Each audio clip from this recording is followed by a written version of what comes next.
Hi everyone, this is Mike Brennan here at the National Hurricane Center. It's just after 10:45 a.m. Eastern Time, 9:45 a.m. Central Time on Friday, November 15th.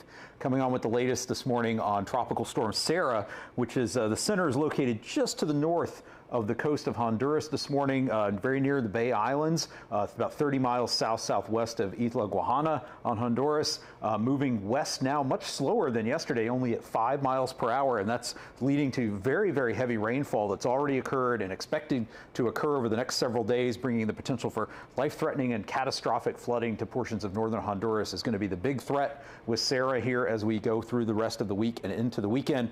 We have seen the system get a little better organized overnight and early this morning. Maximum sustained winds now estimated to be around 50 miles per hour. And again, with the system moving off to the west at 5 miles per hour. And you can see here in the radar imagery from Belize, some of those heavy rain bands moving over the western and southwestern portions of the Caribbean Sea, the Gulf of Honduras, into Belize, the Yucatan Peninsula. There is also heavy rainfall occurring farther to the east over much of the northern coast of Honduras. We just don't have any radar coverage in that area. If we look at the forecast here, first we'll talk about the fact that we have a tropical storm warning everywhere you see in blue here along the entire northern coast of Honduras, as well as for the Caribbean coast of Guatemala, as well as the Belize coast from Belize City southward, and that means we're expecting to see tropical storm conditions in those areas, including the Bay Islands of Honduras here within the next 36 hours. And you can see the track forecast takes Sarah just very slowly westward and west-northwestward, reaching somewhere near the coast of Belize early Sunday morning. So we're talking Friday. So Friday, Saturday night into Sunday, the system's just going to be moving slowly westward and west-northwestward, likely far enough offshore that we could see a little bit of additional intensification, but the main impact of that slow forward speed is going to be that heavy rainfall that we'll talk about in just a minute.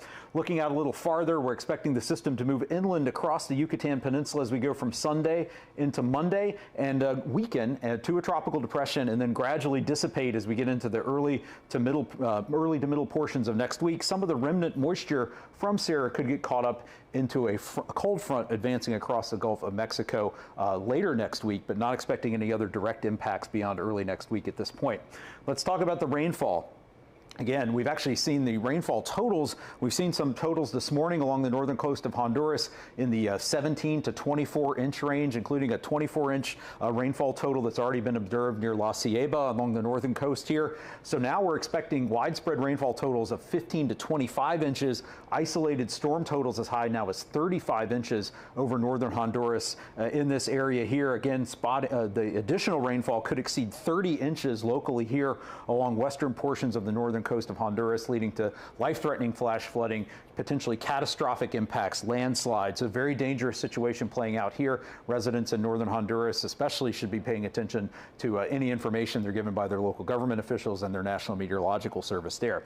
Now, beyond northern Honduras, there is the potential for significant rainfall, 5 to 10 inches, isolated amounts as high as 15 inches over much of the rest of Central America, including portions of western Nicaragua, El Salvador, eastern Guatemala, the remainder of Honduras, Belize, and portions of the Mexican state of Quintana Roo in the Yucatan Peninsula. So again, that's going to lead to some significant rainfall and flooding impacts over a much broader area over the next several days.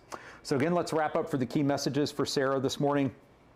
Through early next week, heavy rainfall from Sarah will produce catastrophic flash flooding and mudslides and landslides over northern portions of Honduras.